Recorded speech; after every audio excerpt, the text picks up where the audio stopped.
Time है phone करने का, ये भी कोई टाइम है उठने का, 10 बज गए। इस तरह के सेंटेंसेस को इंग्लिश में बोलने के लिए एक स्ट्रक्चर का यूज़ किया जाता है और वो स्ट्रक्चर है is this right time. Is this right time का मतलब होता है क्या ये टाइम है या फिर ये भी कोई टाइम है। दोनों का सेम सेंस है, केवल कहने का फ़र्क है। हिंदी में हम नहीं बोलते क्योंकि हिंदी में छुपा हुआ होता है, लेकिन इंग्लिश में हम राइट वर्ड का यूज़ इसलिए करते हैं क्योंकि हम सही टाइम की बात करते हैं। जैसे कि अगर मैं कहूँ ये भी कोई टाइम है सोने का, तो यहाँ पर असल में मैं ये कहना चाह रहा हूँ कि ये भी कोई सही टाइम है सोने का, इसीलिए इंग्लिश में हम राइट वर्ड का यूज़ करते हैं।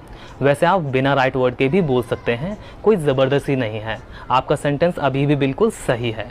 चलिए रूल देख लेते हैं इसको यूज़ करने का।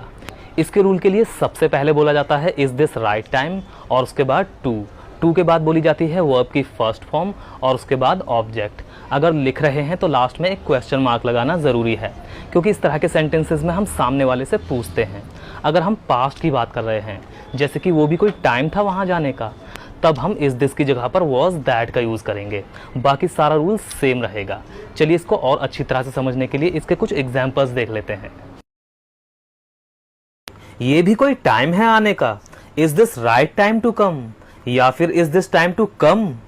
अगर आप राइट वर्ड के साथ बोल रहे हैं तो आपको सेंटेंस बोलते समय राइट वर्ड पर जोर देना है, और अगर आप बिना राइट के बोल रहे हैं तो आपको वर्ब पर जोर देना है, वर्ब पर स्ट्रेस देना है।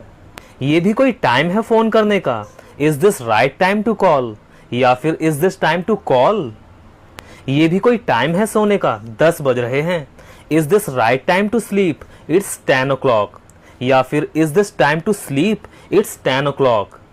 ये भी कोई टाइम है कपड़े धोने का, is this right time to wash clothes, या फिर is this time to wash clothes. वो भी कोई टाइम था नहाने का, was that right time to take a bath, या फिर was that time to take a bath. जैसा कि हमने बताया था कि अगर हम पास्ट की बात कर रहे हैं तो इस दिस की जगह पर वॉज दैट का यूज किया जाएगा। अगर आप टाइम की बात नहीं कर रहे हैं तो आप टाइम की जगह पर किसी और वर्ड का यूज भी कर सकते हैं, जैसे कि ये भी कोई उम्र है शादी करने की, is this right age to marry. ये भी कोई तरीका है बात करने का, is this right way to talk. ये भी कोई जगह है जाने की, is this right place to go, या फिर is this right place to visit. ये भी कोई चीज़ है खाने की, is this right thing to eat. ये भी कोई किताब है पढ़ने की, is this right book to read. So guys, one sentence to all of you, ये भी कोई टाइम है खाने का। आपको इस सेंटेंस इंग्लिश में ट्रांसलेट करना है और कमेंट में लिखना है।